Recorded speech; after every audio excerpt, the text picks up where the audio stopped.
Assalamualaikum warahmatullahi wabarakatuh. Kami dari kelompok H yang terdiri dari Anisya Kori Nurjana, Lisa Apriliani, dan Tasya Febrianti. Pada mata kuliah Arsitektur Nusantara ini, kami akan mempresentasikan mengenai arsitektur vernakular rumah tradisional Bali dari Desa Panglipuran. Saya Anisya Kori Nurjana dengan nomor induk mahasiswa 412201200016 yang akan memulai presentasi ini. Latar belakang arsitektur Nusantara ini berasal dalam bahasa Jawa kuno, yaitu Nusa dan Antara, yang artinya pulau-pulau yang berada di antara lautan. Arsitektur Nusantara ini juga mempelajari tentang ilmu arsitek bangunan tradisional yang ada di Indonesia. Dan arsitektur tradisional merupakan salah satu dari banyaknya kekayaan yang Indonesia miliki. Contohnya, arsitektur tradisional Bali ini juga hingga saat ini masih eksis dan juga berkembang sesuai dinamika zaman. Dan arsitektur Bali ini juga termasuk ke dalam arsitektur vernakular, karena arsitektur Bali sangat dipengaruhi oleh tradisi Hindu Bali serta unsur Jawa kunonya. Kebudayaan kuno dan kesenian di setiap elemen menjadi karakteristik bangunan Bali tersebut. Baik, berikutnya permasalahan. Permasalahan yang akan dibahas pada kali ini yaitu bagaimana penerapan pola ruang pada desa adat Panglipuran. Dan juga konsep apa yang digunakan pada desa adat Panglipuran ini, yang bertujuan untuk menjelaskan bagaimana pola ruang pada desa adat Panglipuran, serta untuk menjelaskan konsep pada desa adat Panglipuran. Saya Tasya Febrianti, saya akan menjelaskan tentang teori yang dipakai untuk studi kasus pada bangunan rumah adat Bali, yaitu arsitektur vernakular. Arsitektur vernakular pertama kali mulai berkembang pada awal abad ke-20 sejak diterbitkannya buku Arsitektur Without Architect pada tahun 1964 yang ditulis oleh Bernard Rudowski, yang menyatakan bahwa sebuah seni bisa hadir tanpa campur tangan profesional spesialis ataupun seorang arsitek, bahwa rakyat biasa pun bisa menghasilkan karya arsitektur yang baik secara fungsional. Secara garis besar, arsitektur vernakular adalah arsitektur yang menggunakan sumber daya lokal untuk memenuhi kebutuhan lokal yang dibangun dengan memanfaatkan sumber daya fisik, sosial, budaya, religi, teknologi, dan material setempat. Struktur bangunan menggunakan teknologi lokal, cocok secara ekologi setempat, sesuai dengan iklim lokal, populasi penduduk setempat juga, bentuk arsitektur yang dihasilkan dari kondisi lingkungan setempat, yang mengikuti skala dari manusia rakyat biasa. Berikut adalah konsep arsitektur vernakular menurut para peneliti.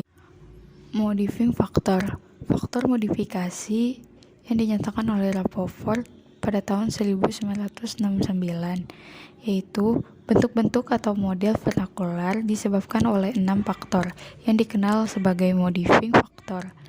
Di antaranya adalah faktor bahan, metode konstruksi, faktor teknologi, faktor iklim, pemilihan lahan, dan faktor sosial budaya.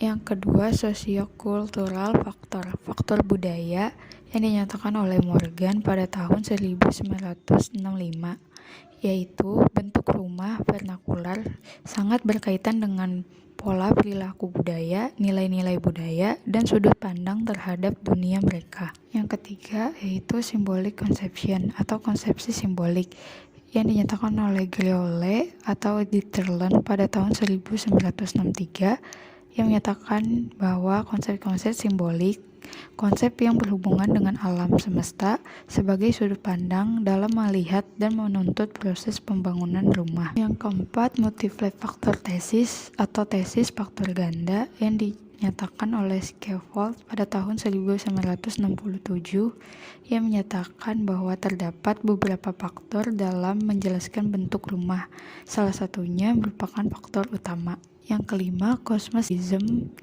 atau simbol alam yang dinyatakan oleh Eliade pada tahun 1959,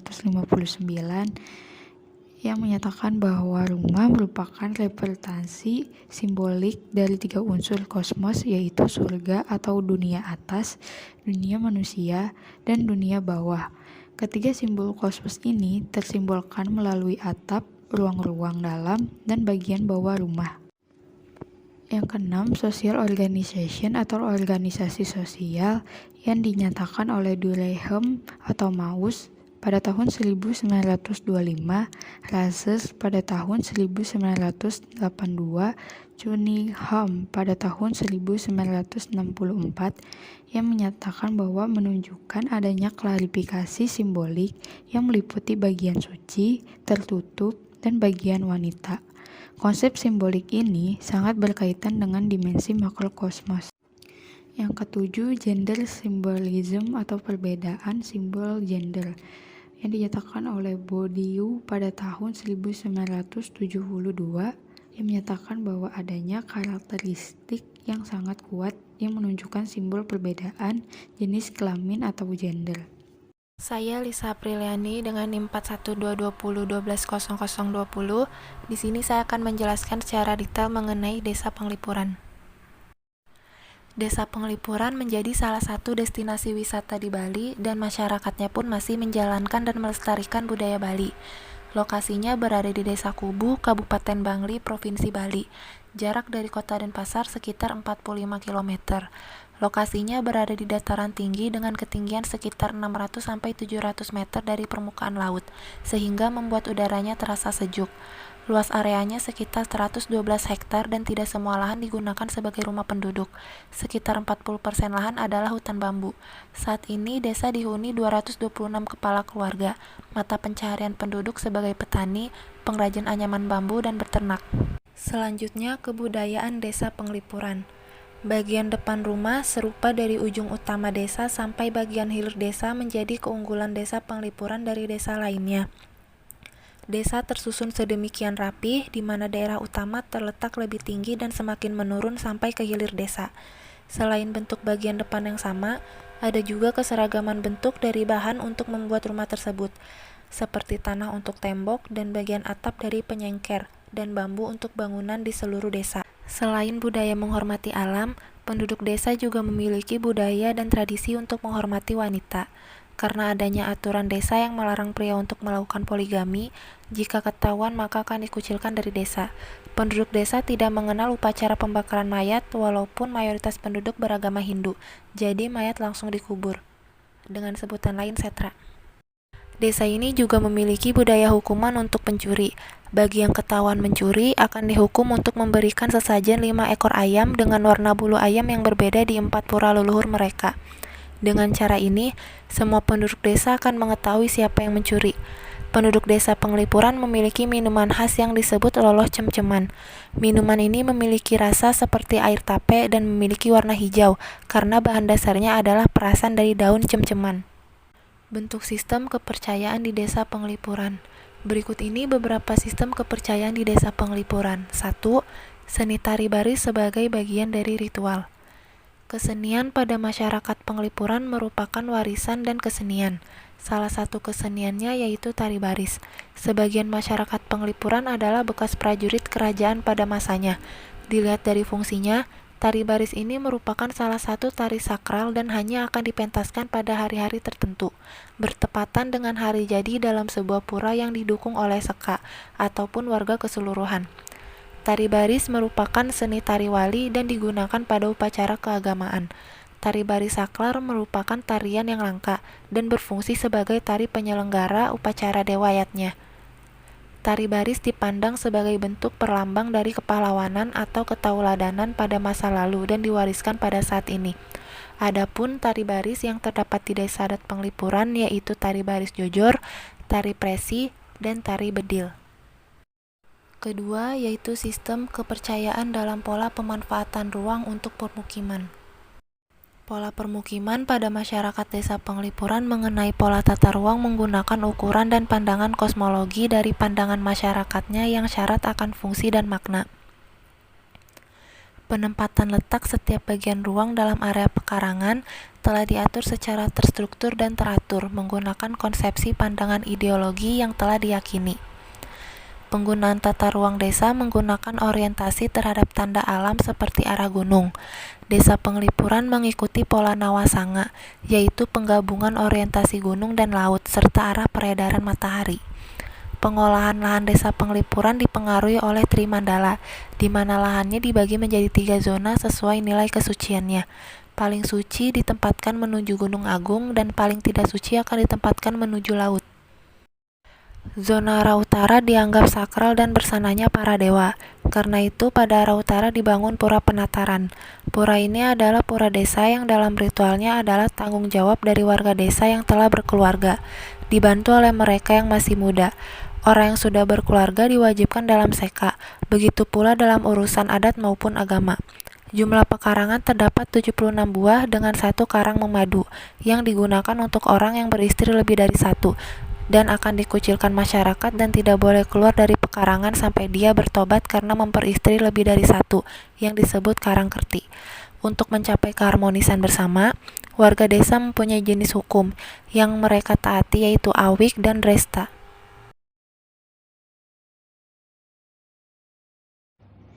Saya Tasya akan menjelaskan tentang analisa dari studi kasus yang dibahas.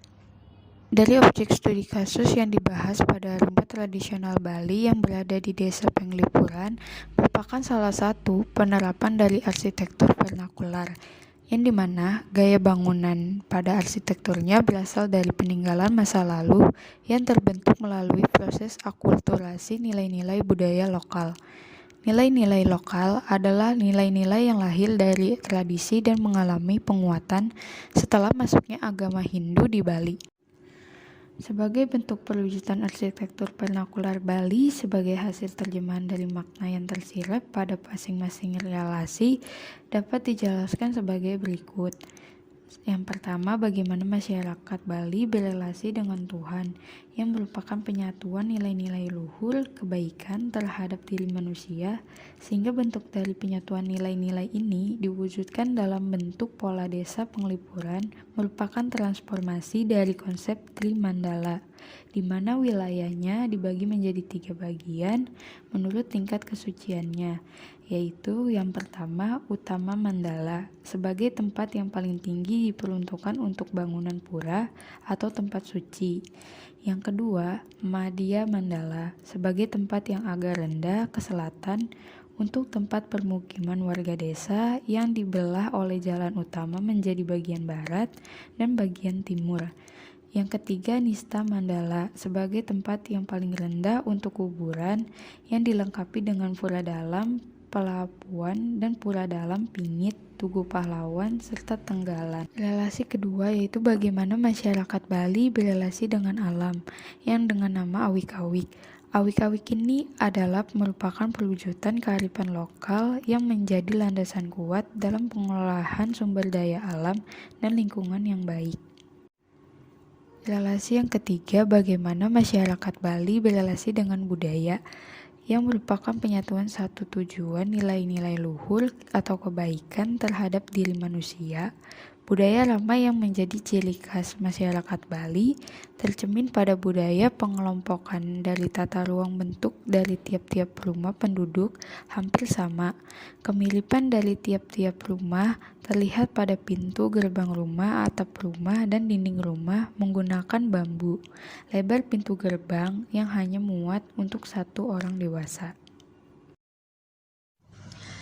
Saya Anisya Kori Nurjana dengan nomor induk mahasiswa 412201200016. Kesimpulan, Desa Adat Penglipuran adalah salah satu contoh desa dengan penerapan pola ruang berdasarkan dengan filsafat Hindu yang berpedoman pada 3 hal pokok, yaitu 1. Tatwa atau filosofi, 2. Tata susila atau etika, dan yang terakhir yaitu upacara atau ritual. Desain lingkungan desa adat Penglipuran didasarkan pada filosofi Trihita Karana, yaitu hubungan antara manusia dengan alam semesta yang tidak dapat dipisahkan. Rumah tradisional Penglipuran Bali merupakan suatu bentuk hasil budaya dari nenek moyang masyarakat Penglipuran.